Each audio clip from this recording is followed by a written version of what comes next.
Hey there, my name's Mark McCartney, and welcome to the What is a Good Life podcast.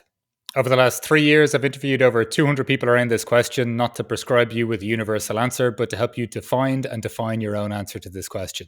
I hope that in listening to the guests' explorations, investigations, lines of inquiries, and experiences, that it will help prompt your own inquiries into this question. While I'm also trying to share with you what I perceive to be more genuine expressions of the human experience, and indeed more meaningful conversations. Which brings us to this week and the 63rd episode of the What is a Good Life podcast, and I'm delighted to introduce Adah Parris as our guest. Adah is a futurist, an artist, keynote speaker, and a visionary in the fields of technology, ecology, innovation, and art. She chairs Mental Health First Aid England and is a fellow at the Royal Society of the Arts. She is recognised as a TED Talks Global Emerging Innovator and celebrated by Forbes Brazil as one of the world's top futurists. In this episode, Adah shares her journey towards being herself, how curiosity and not following convention influence her life, the lessons she has learned about honesty and transparency in relationships, and meeting the human in each other before anything else. She notes the significance of seeing life as a series of experiments and shares what contributes to both being a good ancestor and being in kinship with the world around us. If you find yourself stuck in life and are unsure of what to do next, or feel your present ways of relating to others are causing you much difficulty, Adah's perspectives will give you so much to contemplate across a breadth of themes and topics that may help you see the world a little differently.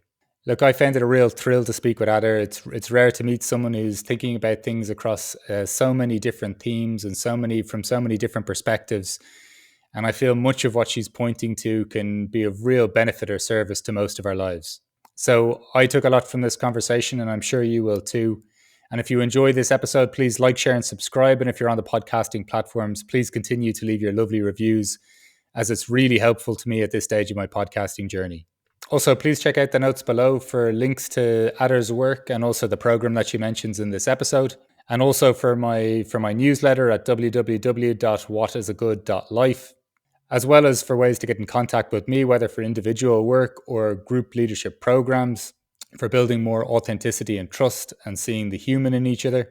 So having said all that, let's get to this week's conversation and the 63rd episode of the What is a Good Life podcast. Adah, thank you so much for joining me today on the What is a Good Life podcast. After connecting with you last week, I've been really, really looking forward to this conversation today. Thank you, me too. It's been, I know you've interviewed my really good friend Robbie, and so I've been, our conversation last week was just beautiful. So I've decided today to come as a blank slate, and let's just go. That was the most favorite thing, my most favorite thing I could hear in this situation, to be honest. So I won't delay, and I shall ask the first question, as I always tend to do, which is there a question you're trying to answer as you move through life? Yes, and I feel very fortunate that I have finally found what that question is, and it is, what type of ancestor do you want to be? And I feel that it's the question of, number one, it's the only question any of us should be asking right now, especially in these global tipping points and everything. But I recognize that it's a question I've been trying to ask since I was a child who fell in love with Mr. Spark and Star Wars and Sky, all of those things. And I was just always, injustice would make me cry, regardless of who it was to and what it was. And I've always cared very deeply about connection. So human connection and connection with nature and all of these things. And I've always also tried to be, it was interesting. So what suddenly popped into my head is that I'm the eldest of three. And I have my Nigerian Igbo father, Guyanese, South American Amerindian mother, and my childhood was about what do people think and how we presented to the world, and how there were things around, make sure you never disappoint yourself. And I think in that, don't not disappointing myself, it helped me to create my values, which I feel are probably very similar. So very similar in when I was younger and now where I am now, and that those are humility, curiosity, playfulness, uh, diversity, transparency. So all of those kind of things. And now just thinking about that, what type of ancestor do you want to be? Question. I'm suddenly, well, I'm remembering and kind of reliving some of the things that I've done in my earlier life and how each one has been like a waterfall into the other. That has really helped me to strengthen and deepen my understanding of those values and this question. So it's really interesting that people, with the work that I do now, people keep saying to me, "Oh, you're really brave," and I don't understand that. I suppose because I firstly I'm acknowledging that's the way that they think and that's the way that they see, but from a very neurodiverse perspective, I don't really understand that because I'm just the way that I am. And I always have been this way. And it's just that I've now got more language, more context, more experience to be able to express that. I love this image of the waterfall. Uh, can you give us a sense of just kind of how these things have kind of Yeah. cascaded into the other almost? Yeah. So on the personal front, recently I have in the last kind of 18 months been diagnosed with ADHD, combined ADHD, hyperactive and inattentive and borderline autism. And when I was going through that process of assessment, my mum had to fill a form in about my childhood. And it was really interesting to notice that there were signs. We didn't have the language then, but there were signs. And one of those signs that I'm not sure why, maybe why it popped up now, is that I now understand, and my mum now understands why she put me into ballet and gymnastics and all those things so I could just throw myself at things and exhaust myself. And those things have also nourished my love of nature because we used to spend time in the forest just running and building huts and all sorts of things. And now I can trace back to those times of running and connecting and my curiosity in nature of I remember once I got lost in the woods and the first thought was, right, I have to build a hut. And I know how to build a hut. It was daytime. But this idea of that earlier, let me get my child to burn out her energy in nature has also led to my beautiful curiosity about immersing myself in nature. On the work front, I was studying to be a primary school teacher, and doing pure and applied maths, and I just hated the education system and the way that we were doing it. I said, "There's another way." So I chose to do educational studies, and that led me to my well, not my first job, my second job out of uni was at London Business School, and I used that educational studies piece to work in the marketing department of the MBA program and I was working on the course packs. So that helped me to understand how people think, how people learn, how we process information. That then led me to being really curious about their mini MBA, their Center for Marketing program. So I did that. And that was about communication and really understanding the um, the processes, the methodologies, the science behind communication. That led me to go and work in advertising, but not the agency side, but the business side. So I then understood how people communicate, how you design educational learning models, and now I'm in advertising and started off there as a researcher and then ended up I saw a gap in what was happening, and so I ended up volunteering to look after some of their committees. Because so the organisation I worked for is the Institute in Practitioners in Advertising, and it's the membership organisation for advertising agencies. And initially, I started there as a researcher, but the organisation had lots of various committees, so strategy, direct marketing, what have you. And I volunteered to look after some of them. So I choose business communications, strategy, direct marketing, and ethnic diversity. And by running those committees, I suddenly saw that there were things that both the various committees were doing. So I became a linchpin, kind of bringing them together. And that led me to realizing that I'm working with the direct marketing lot to understand they don't get many people applying to come they don't get many people applying to come and work in direct marketing. Most people wanted to work in the sexy agencies. And so I designed, using my London Business School knowledge, I designed a 10-week advertising program to bring in second year university students in to experience what advertising was like in a direct marketing agency. And that became the advertising industry's graduate program. That then led me to then go and help Mark Lewis, amazing creative guy, to set up and run the School of Communication Arts. So advertising, again, not looking at university studies. From there, went to Telefonica. And at Telefonica, I designed and created and ran their first technology accelerator program. So you've got Learning Design University, London Business School, the IPA, School of Communication Arts, Telefonica, and all of that was learning design and communication skills drip feeding into the other. And so, whilst working at Telefonica, I really got into technology. And I suddenly was like, well, where is the human in all of this? So, all the stuff I had been doing as a child in nature and understanding nature, suddenly I'm in this tech company going, well, where's nature coming into this? You're not talking about nature or the human. And so that led me to then go into the Friday Club, which brought together marketing, advertising, communications people to work with technology startups. And from there, I kind of just went out on my own because suddenly I've got all the different pieces that I'd really studied: nature, innovation, technology, creativity. And now that's what I do. I bring all those things together. There's something really beautiful about just being able to step back, I think, and just almost seeing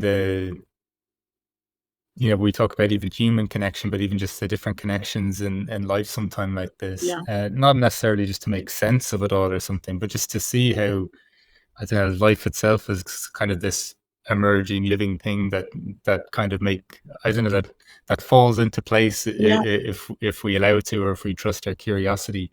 I There's definitely, something you said. sorry. There's something you said there in your comment before that I also wanted to ask you about. This sense of you, when you've connected with yourself in such a way that you don't see what you're doing as brave, it's just you are being who you are. Yeah. how is how has that evolved for you in that sense? How is there kind of a such a comfort in, like, oh, I am who I am?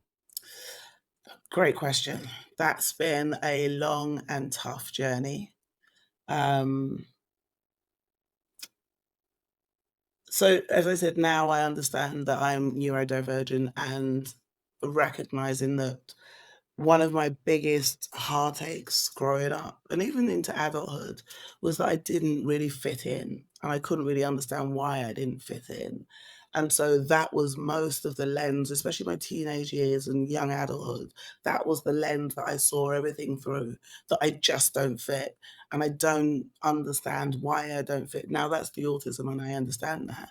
But for a long time, it was my biggest heartache. And I became great at masking at this. So that's not being inauthentic. It's a neurodivergent way of trying to seem like everything is okay and trying to fit in. And so I've never been bullied at school. I got on with everybody, and interestingly, for me, it was just normal. But interestingly, people would always say that I got on with the people with so many different groups of people, and I had this. Um, for a long time, what I used to say is, "Oh, I just sit on the outside of groups. I don't really get into the middle." And so I'd reframe the narrative that no, no, no, I'm just on the outside, and it's great because this is the position I like to be. When actually, I just didn't know how to fit in, and um, through some complex personal relationships, I lost my identity, lost any friendships I had, family, all of those things. And when that two back to back, when those relationships imploded and suddenly I was out, out on my own again, it was, well, I remember one day I woke up and went, I don't even know how I like my eggs. I don't even know how I like things anymore because I had lost all of that in trying to make these relationships work. And so the first thing I did was I went to group therapy because I went, at some point, I'm going to blame a lot of what's happened on myself and I need to also have that support. And I was intentional in exploring who I am. And so even silly, I mean, I say silly things, but I went through this period of going, the worst thing that can happen to me is I become bored of myself. So I'm going to try new things to see what I like. And so at the time, Groupon was huge. And so I just booked a load of Groupon sessions that I've never tried before. And I was like, well, what's the worst that can happen? I try something, I like it, I understand a bit more about myself, and actually recognizing that was my mother's attitude when we were growing up. Try things and see. And I hadn't made that connection. So I did um, classical sculpture where you can only use your hands. I was like, oh my God, this is teaching me patience. It was great and frustrating. I did I tried one class of pole dancing. My flesh is not made for those things. Oh my God, it's so painful. And I have a real um, respect for people who can do that. It is not easy. And then I tried belly dancing. So I did all these things. I did art and all sorts of things. And those helped me to work through, yeah, I like this. And what is it I like about this? And how can I kind of connect with them? So that was one part. And then there was another bit where I had a beautiful relationship. And then it went south. After a period of time, it went south. And we broke up, and I remember going, "Oh my God, I miss him. I miss that relationship." And then I went, "Well, what is it that I miss?" And I said, I realized that what I missed was the intimacy. So I wrote this list and I wrote down times that we were intimate. So I've always been experimental and kind of processing. So I wrote down this a couple of times when we had been intimate, just as narrative. And then I went, well, what is it in that moment that I felt? I felt curious, I felt playful, I felt secure, I felt seen and heard, and all of these things.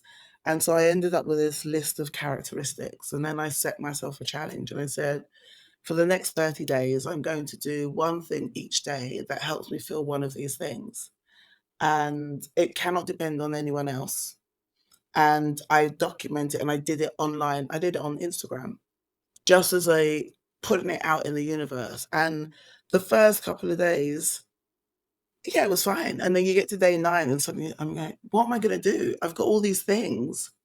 Yeah. And it just became a really beautiful process of understanding how to be intimate with myself and how to love myself. And because I can't be in any other relationship, whether it's intimate, what have you, unless I understand myself. And so that became the journey and the narrative. And I just continue to do that. So now I take myself on dates and I love it. And I do all sorts of things and I try new things and I see life as a series of experiments. And the worst that can happen is it just doesn't work. And it's like, okay, didn't work, move on. So that's Oh how man, I do. so much of what you're saying there resonates even with my own experience as well. I almost love the sense though of, usually when people talk about finding themselves or understanding themselves, it can almost be through very much like um, a therapeutic, going to therapy, this kind of thing. Yeah.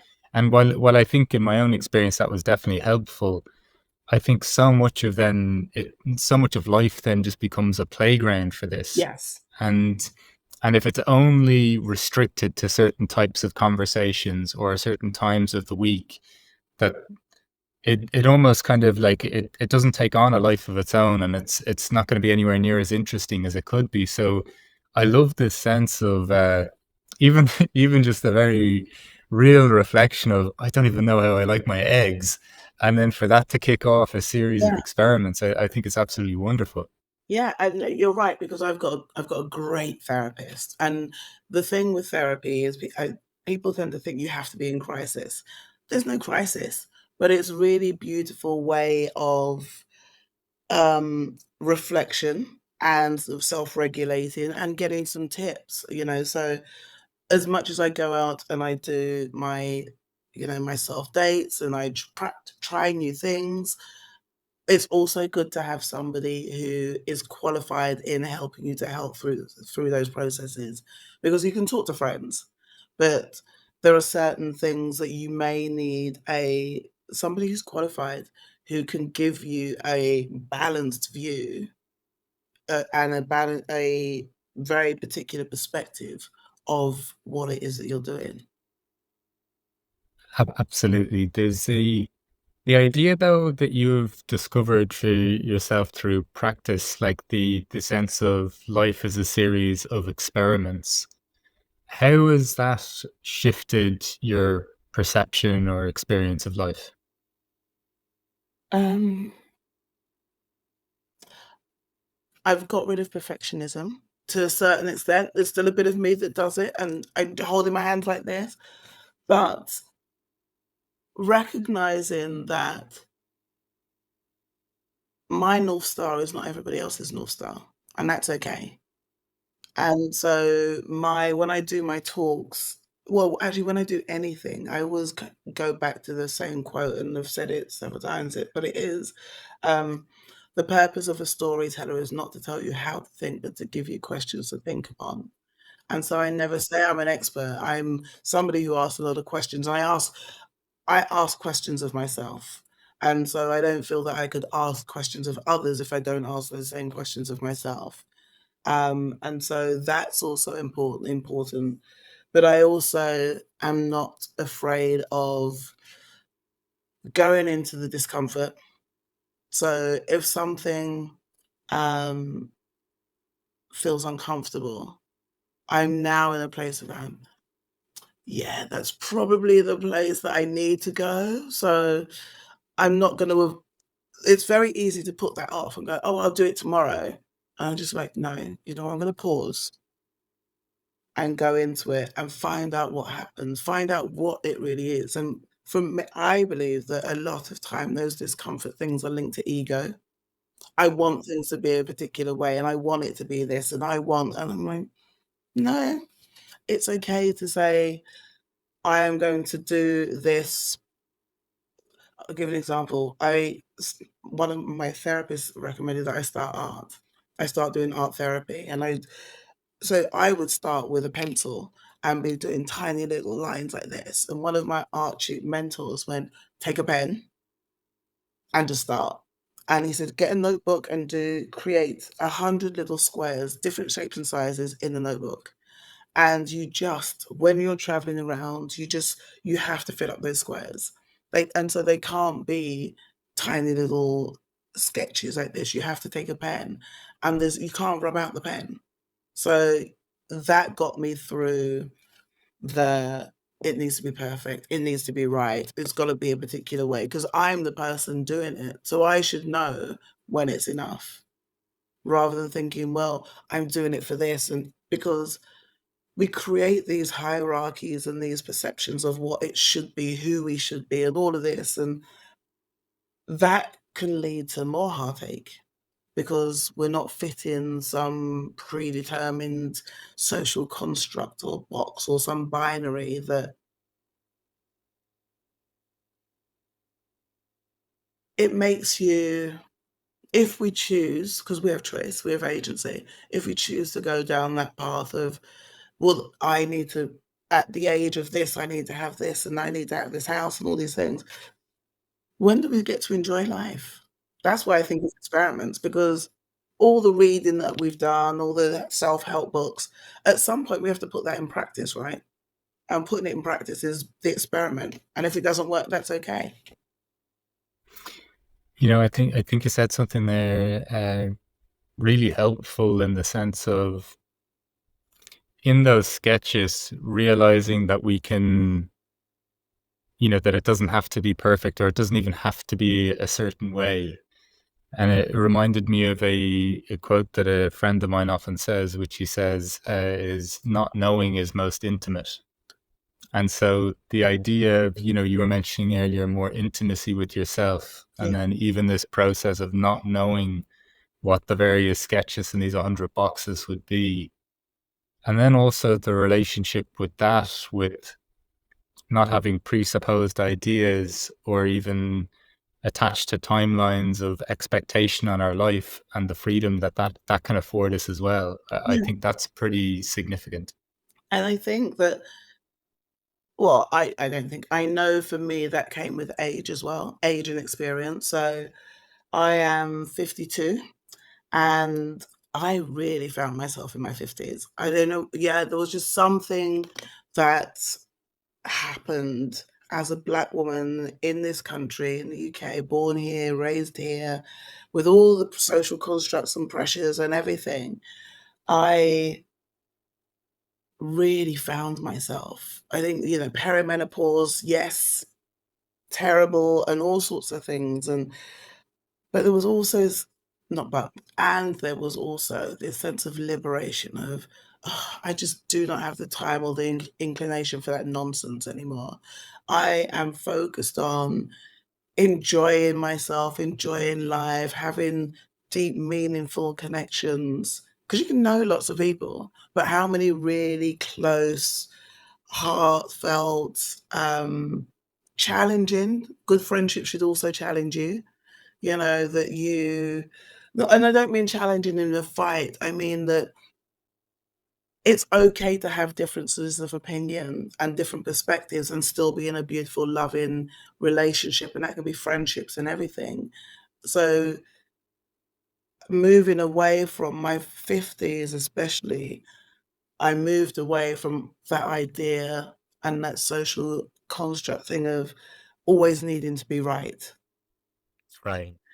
Because so many people argue the point about I'm right and you're wrong. And I've learned that the answer, my friend Kate, Dr. Kate Stone, and I were talking the other day, and we both got to this point of going, the answer is always yes and no.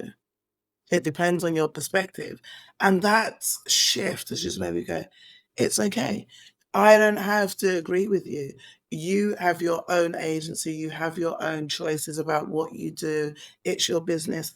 I have a choice too. I can step away. And so I've done that recently with a few people who are in my life who've just gone, we don't have to agree. We don't have to agree. And we can either choose to lean in and work a way of finding a middle ground, or we don't. That's okay. I don't have to hate you. You don't have to hate me. Life will still carry on. We just need to be on different paths. And maybe at some point we might come back together. But for now, that's all right. And it lets go. You're able to let go of, well, they did me wrong, and no, no, no, and this, and I've been in, it's an injustice. There are injustices in the world. There, and they're much bigger than falling out with a friend. There are people starving, the planet is, all this stuff. And so I just don't sweat that stuff anymore. It's amazing when you're describing some of the things here, or pointing to some things here. It's amazing the amount of baggage we carry around in normal ways of relating, Yeah. like in really socially acceptable ways of relating. Yeah. The biggest well, one of the most recent impactful things around the idea of relating that happened, or what, it didn't happen, I made a choice, is that I now understand that I've always been non-monogamous, polyamorous. I've always been. I didn't understand how, I didn't have a language for that. But around 2016, 2017, after doing some reading, what have you, I was like, oh no, this is who I am. And so I made a conscious choice that that's the lifestyle I'm going to live. And part of that was the very clear understanding of, in any relationship, you have to talk. You have to Right. be open about everything. You have to have this, some people call it radical honesty, but there are certain ways of relating that are just transparent and make so much sense. And suddenly I'm like, why aren't we doing this in every single relationship? Why is it only in polyam or people who believe that's, those are the foundations of polyamorous relationships? That there's transparency, there's trust, there's radical honesty, there are recognizing that there's no ownership of somebody. You are not my anything. And that there are many ways to love and to be loved and to show up. And it doesn't mean, and just because you say that you're polyamorous doesn't mean that you're out there sleeping with everybody. It just means that you are authentic in your relationships and you're authentic in your relationship with yourself first. And so suddenly I'm in this space of going, oh my God, this is applicable to everything. And so that making that decision to be authentic in recognizing that if I am dating more than one person, I'm never going to deny them to anybody. Suddenly that I was putting that into my work, and that's where my confidence in work came. Because I'm like, well, we have to talk about these things. So when I started working when I first became chair at Mental Health First Aid England, I was fortunate enough to choose my board because it was that timing was right. And so I chose people who are very different than me. And they were going, yeah, but I'm so different. I went, that's exactly why I'm choosing you. And then I said to my CEO, Simon, before we start working together, what we need to do is we need to connect as humans. So I need us to have a couple of workshops where we just see each other as humans and we really understand each other, because at some point we are going to disagree, and that is okay. And we're all very different and we're all big energy people. So we're going to disagree, but I would rather we disagree from a place of recognizing the human in each other and recognizing also when sometimes we just need to go, I don't need to say anything. My voice doesn't, I'm not just talking because I want my voice heard. And it meant that we've been an amazing board. And times when we disagree and we also just go, yeah, you know what? Yeah, you're right. Okay.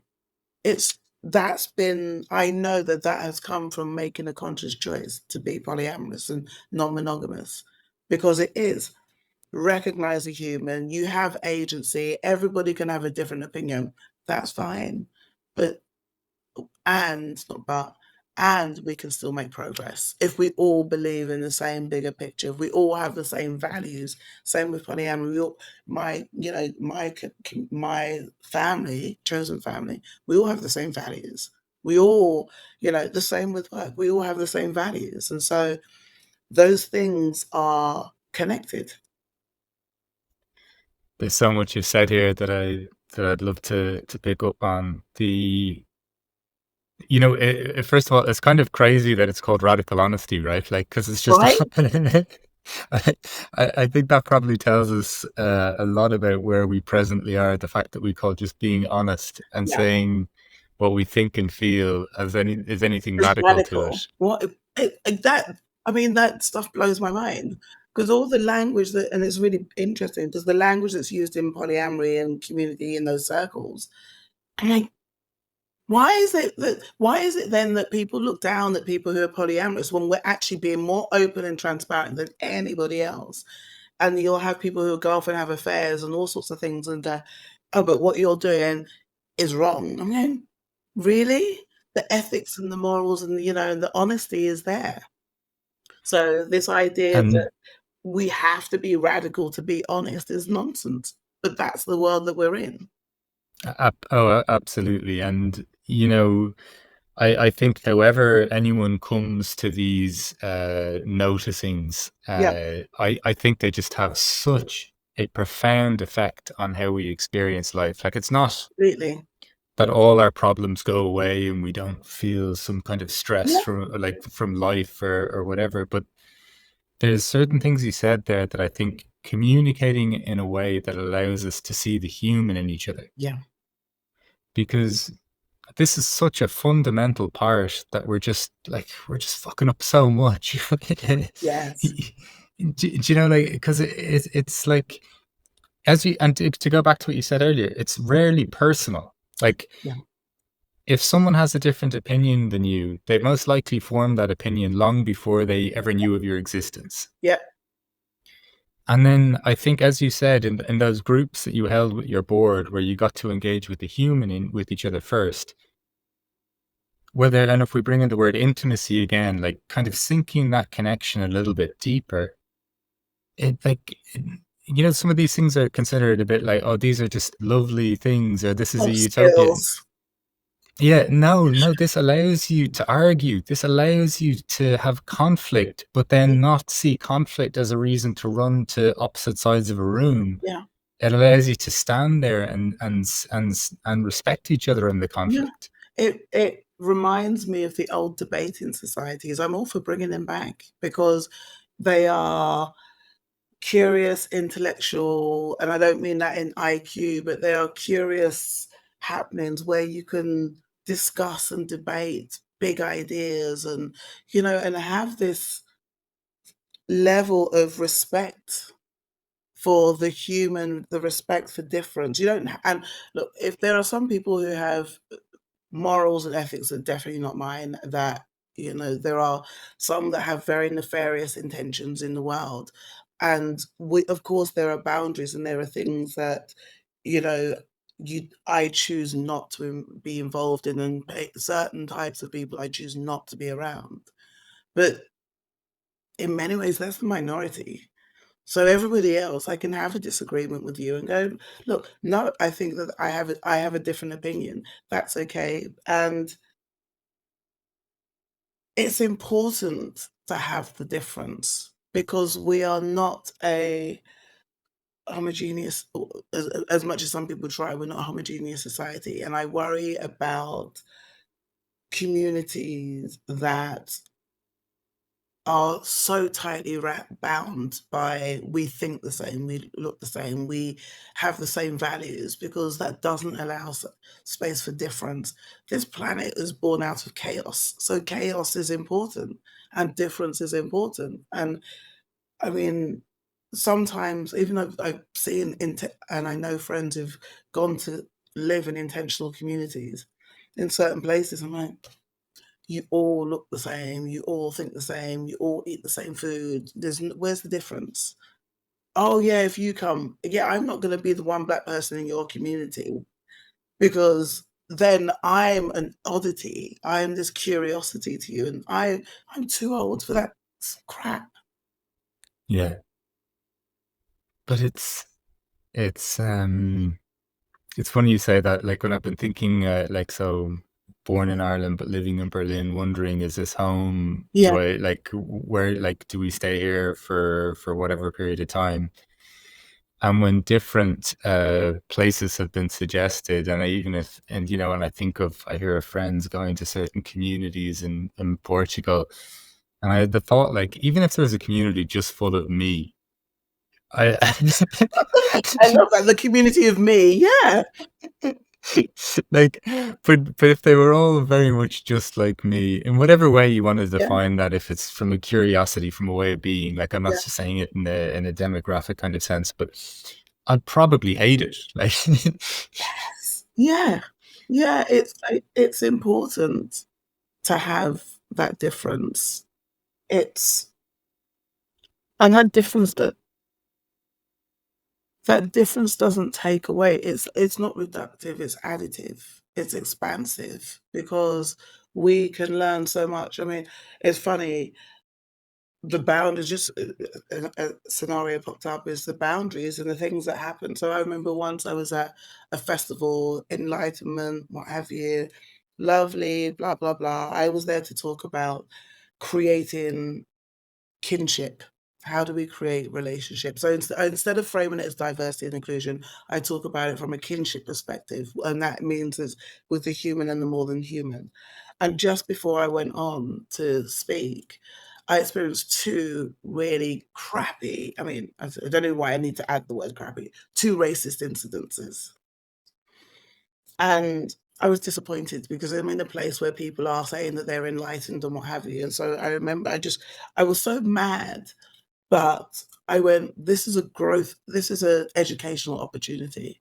So I went on the stage and I said, I'm supposed to be talking about kinship, and I've just experienced these two racist incidences, and most of you here will say you're enlightened because you've gone to Peru and you've done this and blah, blah, blah, and you're vegan because of the animals.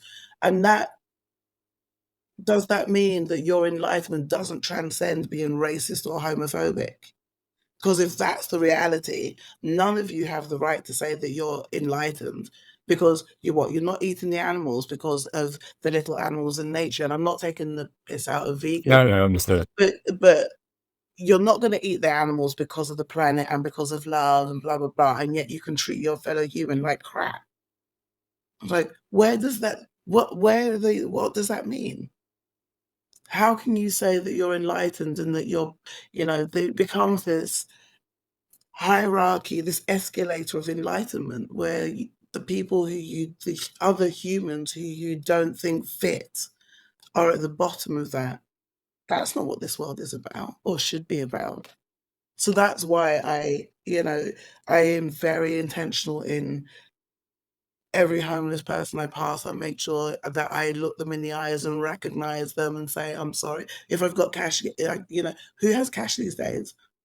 But there is something about which is it's the core of who I am. Going back to patterns, that's who I was as a child, in making sure that other people are seen and look them, in the face and say, hello, I'm sorry. If the post person comes now, generally, any time that something drops through the door, I shout thank you. Even if I'm in a call, thank you. It's that Yeah, acknowledgement. That's what we need more of, especially in this current climate. yeah.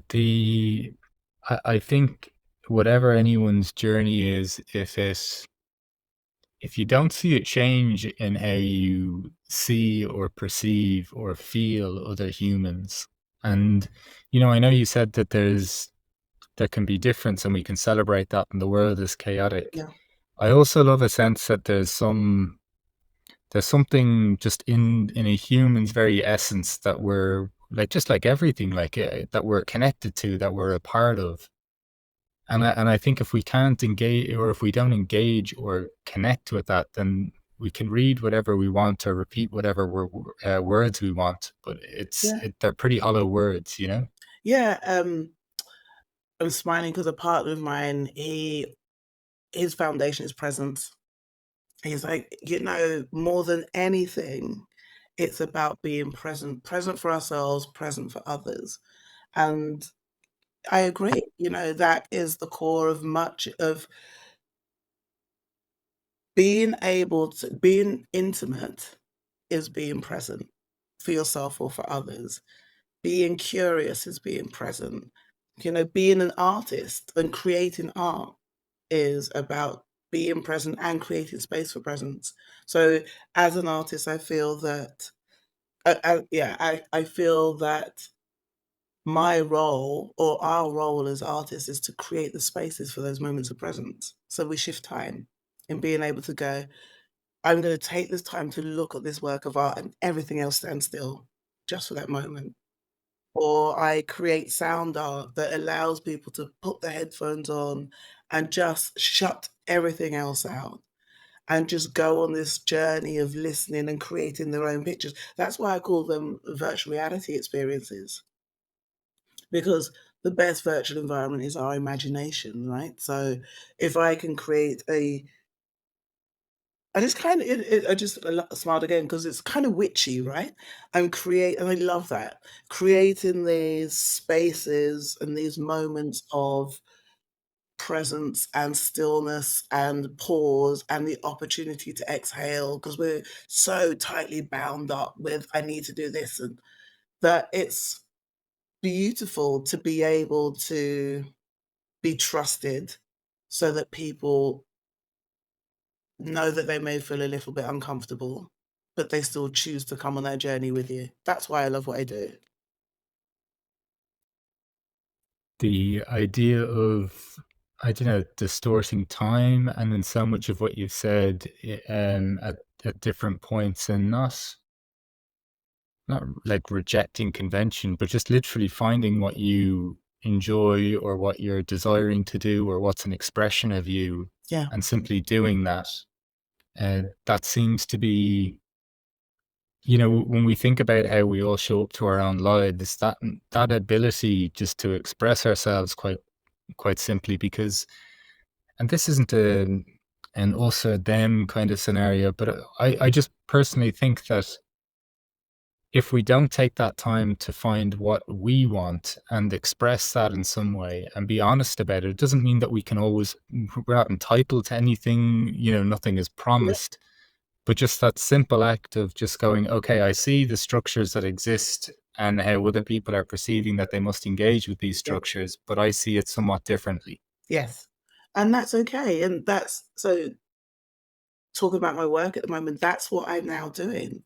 I I've done many jobs as we spoke about earlier, but la last year I had the opportunity to go to Brazil to speak at 2 conferences. I was there twice, and that was a beautiful gift to myself in many ways because it became a vision quest.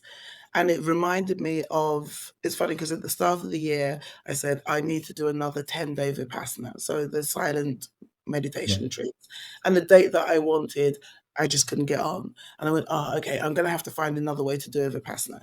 And I ended up going to Brazil twice and hiking in the national Chapada Diamantina National Park and having those moments of silences and those moments of stillness and removing all the noise of technology and deadlines for work and realize that that's what I want to do. So the next iteration of my work is I've now created a 12-week leadership transformation program, which is coaching, one-to-one coaching. And I've created it as a vision quest. So it's taking people on those journeys and with my AI, mental health, futurism, creativity. So lots of the different perspectives and ideas in the talks that I've done, I've woven those into the program. And I'm excited because it's that opportunity to help people work out what their big question is, what their reason is, more than the why, the Simon Sinek why.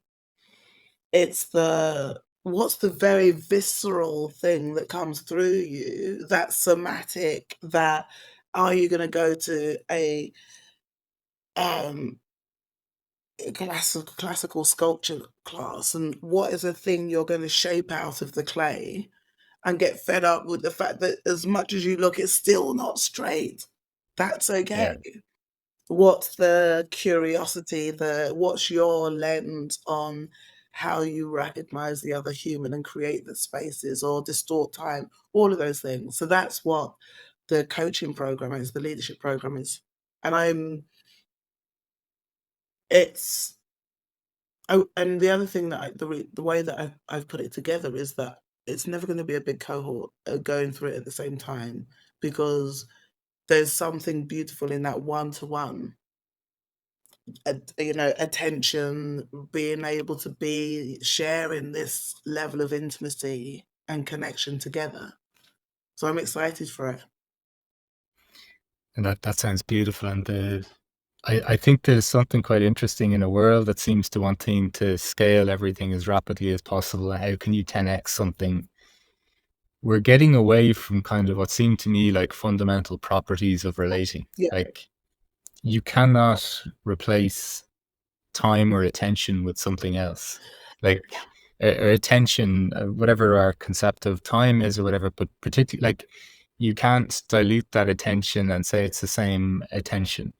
Do you know what I mean? yeah, And yeah, like it's not to knock anything else or to say anything else or to say that other interventions aren't very useful, but there's certain things in our scaling that I think that we're moving away from some really obvious things as yeah. well. We are, um, to your point, we're removing some of the fundamentals of relating. So technology to me is about relationships, and I think that we forget that. And when I say technology, I mean all technology is just not just digital. So technology in my work and ideas and kind of patterns that I've recognized, it does three things: help us to connect with and understand ourselves, others, and our environment. So that could be AI, it could be a mobile phone, that could also be going down the shamanic route and doing plant medicines or meditation. I was brought up Catholic. It could be that I was taught to believe in a God who I cannot see, who helps me understand self, other, and environment. It may be music, it may be art. There are so many things that we use to do those three things that it doesn't always have to be, I'm going to go and use the latest VR headset to connect with people. I could go for a walk with my friends in the forest. That to me is another form of relating. I could sit, I mean, instruments and sound and all these things. There are so many ways that are offline and slower and help us to reconnect with patience, because we, we've we've created cultures of busyness. I'm Yeah. too busy to do this. I'm too busy to do that. I find it's. I mean, I do it because that's where my life is at the moment. But I try to move away from the fact that I have my friends and I sometimes have to book dates in the diary that we're going to see each other in 6 weeks. I'm like, "Th- this is insane. Sorry, and I should actually no, I shouldn't use that word. This is a sign of the times, and one that I'm Yeah. fighting against. I'll use the word insane instead. I'll take the shortcut. I'm like, yeah. Well, the reason I say that is I'm mindful of language, No, no, and, and understand. with mental health and everything, so it's and this is also part of it, right? Being really mindful of the language that we use. There's several times during this conversation that I start saying "but" and I go, "No, and." Mm. And I pick we're human, so sometimes we will mess up and say things or what have you, or language is complicated. And I'm also very mindful of the language that I use, especially towards myself and towards others, because people talk about sticks and stones may break my bones, but words will never hurt me. They do.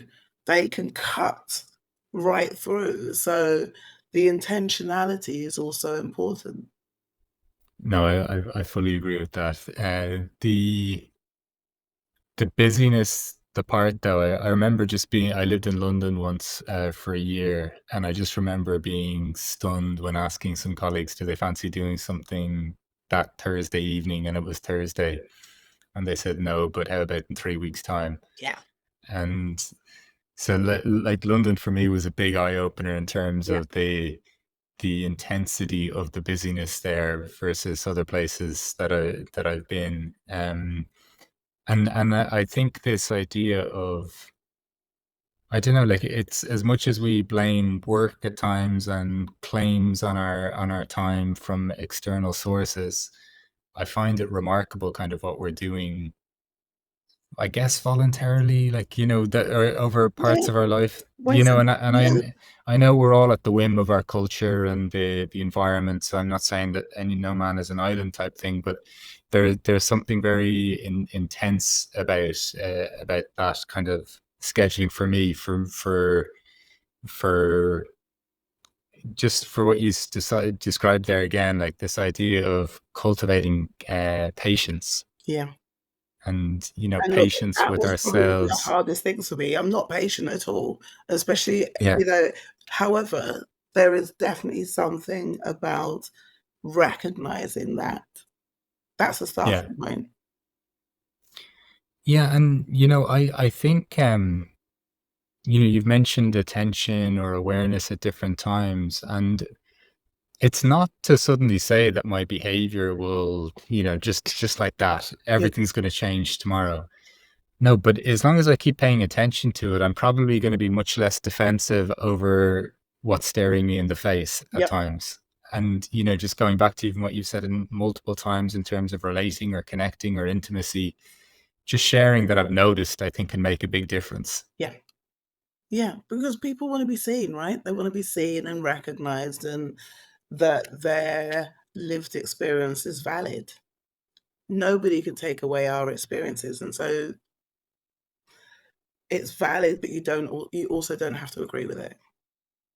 Absolutely. The just an expression you've used a couple of times, which I'd love, because I think it's just a beautiful expression. So I just love you to elaborate on it. The distortion of time, or distorting time.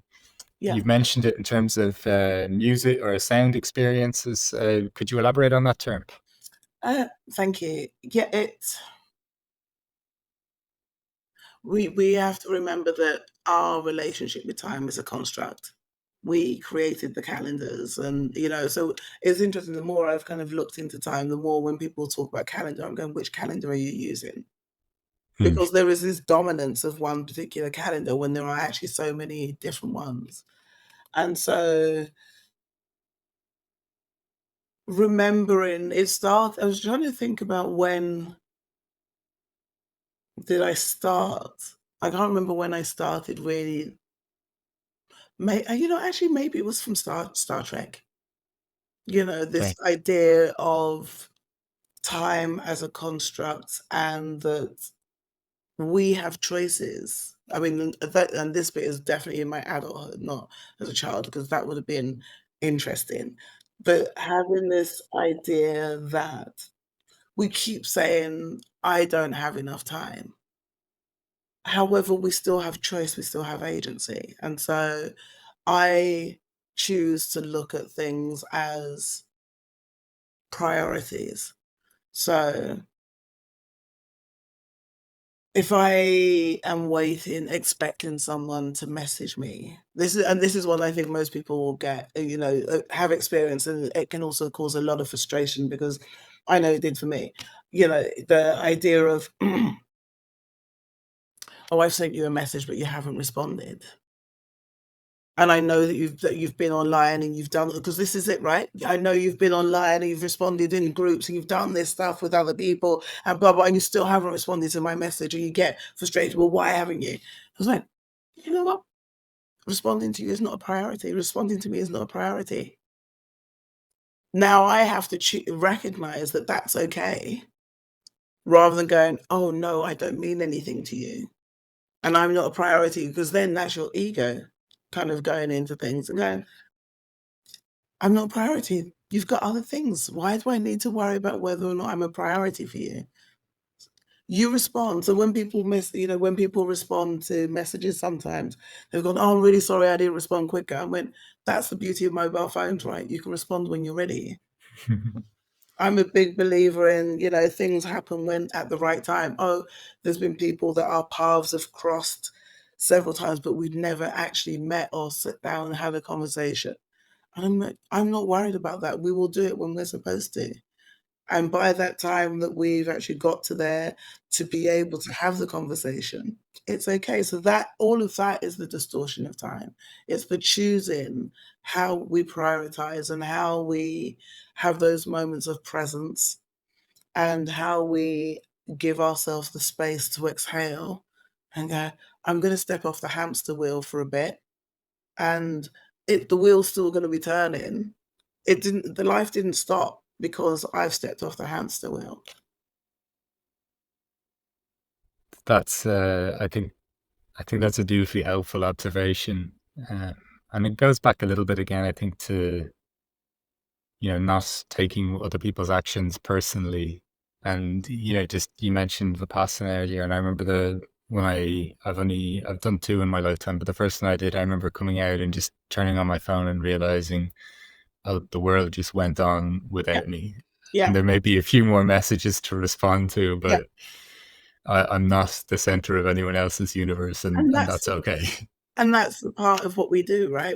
We center the world and the universe around ourselves, and I don't just mean that as in personal relationships. I mean the planet, the world. It's like we are going to go and colonize other places because we are the supreme beings, and so this idea of centering things around ourselves is so egotistical. And we say, if people say, "Oh, I'm a feminist," I've asked men before, you know, they'll go, "Oh, I'm a feminist because I've got daughters and I've got a wife and mother." I went, "You're still centering it on yourself. We should do these things because they are the right thing to do." So that's the bit that when we were talking earlier about me saying I don't understand, it's just that that's how I see the world, right? Do the right thing because it's the right thing to do, not because it's going to impact me, not because it's going to impact mine. There's many kind of things I've got involved in. There's nothing to do. It's nothing. I don't have that lived experience, but I recognize that it is something that needs to be addressed, and it needs to be addressed as part of a collective. And so I will get involved, you know, but not bad. And so, for example, right now, with everything that's happening in Israel and Palestine, I am a part of a WhatsApp group where it is Israeli and Palestinian women coming together to try and talk about what can be done. And you know, and also looking at it from a mental health perspective. You know, it's and then I have people saying, "Well, you're not putting anything publicly online, and you're not." Why do I need to do that? That makes you feel better. Right. What to know that I'm doing something rather than letting it be and understanding that sometimes there are things that we can get involved in that doesn't need to be loud and shouty and all of those things. And it's still about recognizing the human in all humans. A friend of mine once a few years ago, 2019, I remember we were at an event in Venice and we sat on these steps and just talking and just watching the world go by. And he said to me, "The biggest lottery in life is when and where you were born. Those are things we don't have any choice over." And Absolutely. that says it all, right? Yeah. Yeah. Think yeah, I think there's lots of research as well to suggest the biggest predicator of your wealth will be the wealth of your parents. Yeah.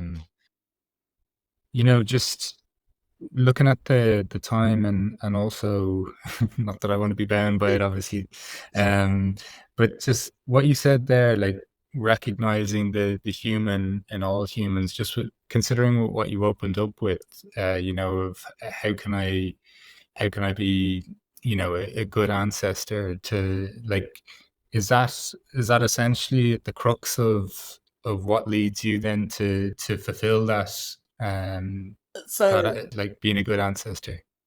I would expand it so that being a good ancestor is not just to humans.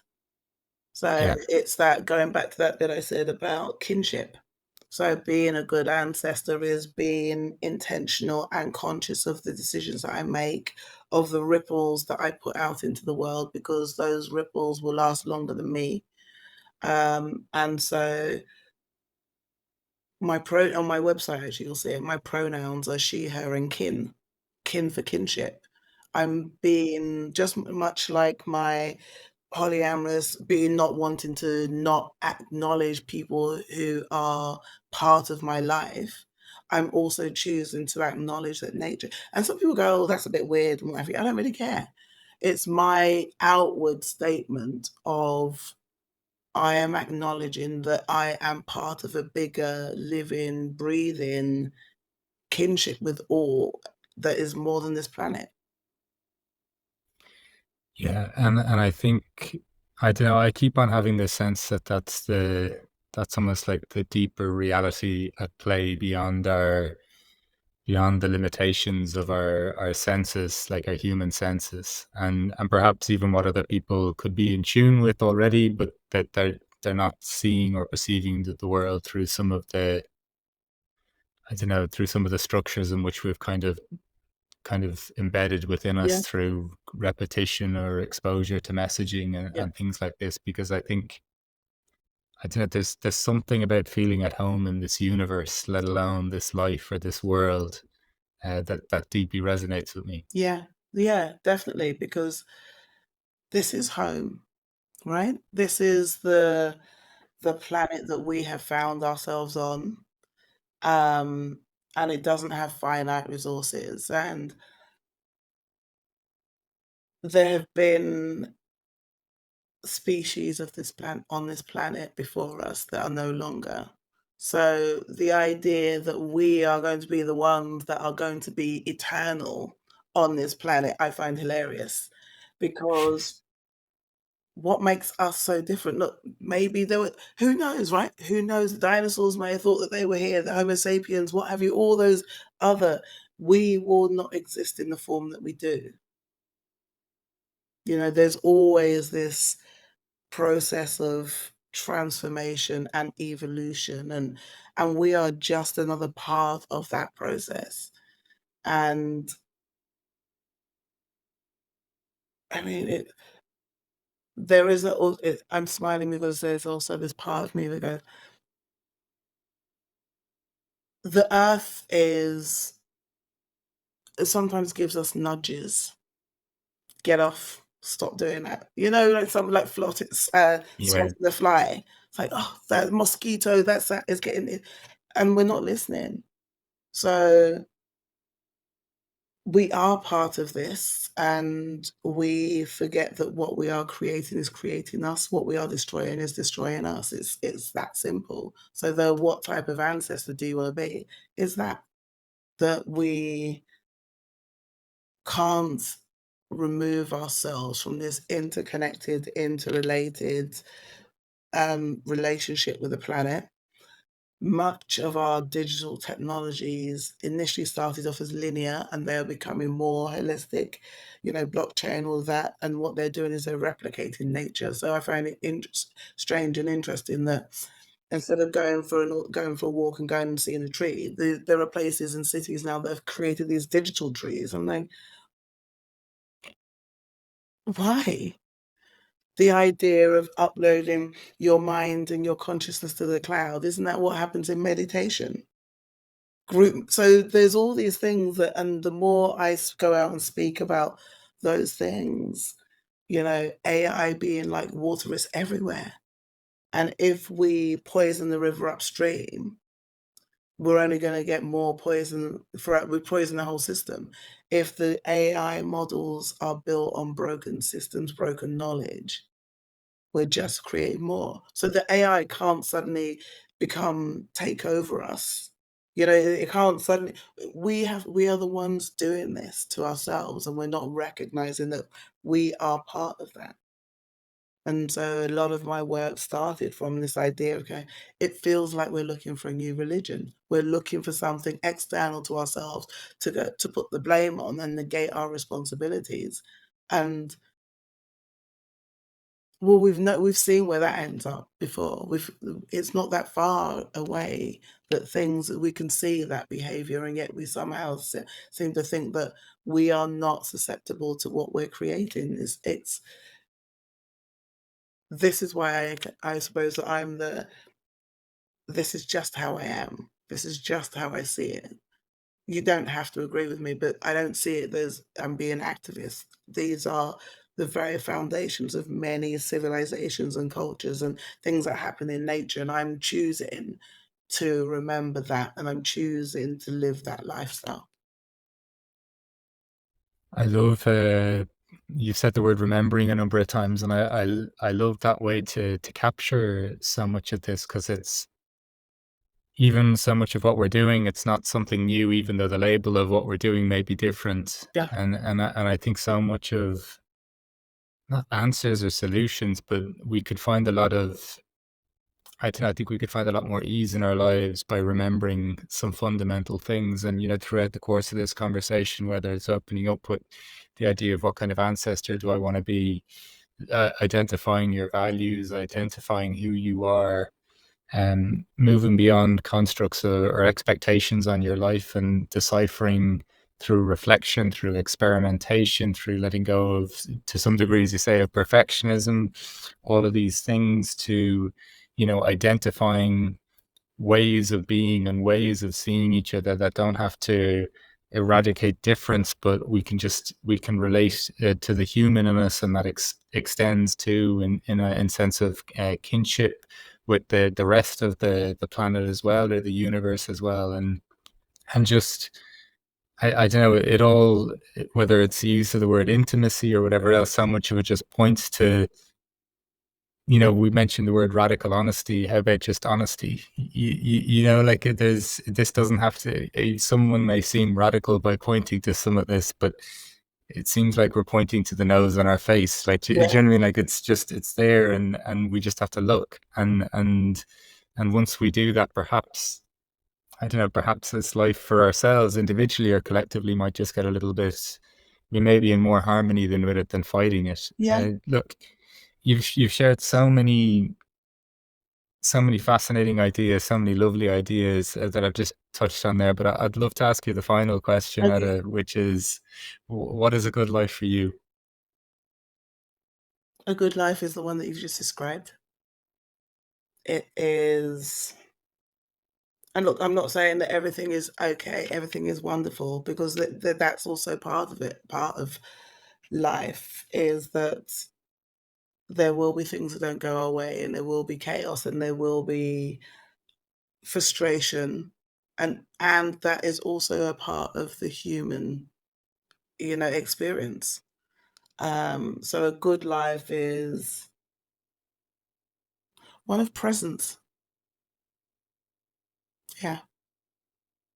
And, like I said, remember, I'm not that patient, so it's a constant battle, but it's a battle that I choose to go into. And over a period of time, it does get easier. It's easier to get into that space. But there are times when, you flare up and you go, "Oh, I'm really angry about this." And I go, "Okay, why am I angry? What is it? Is it anger or is it something else?" And so that is the practice of going inside and being present and really investigating. Who's Tara Brach? Amazing. So she has a mindfulness practice called RAIN. Let me see if I can remember. Recognize, allow, investigate, and nurture. So recognize Mm. the feeling that's come up, and then allow yourself to be able to be present in that feeling. Go, I'm feeling it. Investigate, where is it coming from? So is it ego? Is it frustration? Is it not being heard? Is it lack of intimacy? And then nurture yourself. And so, a partner introduced me to that practice. And when I do get those,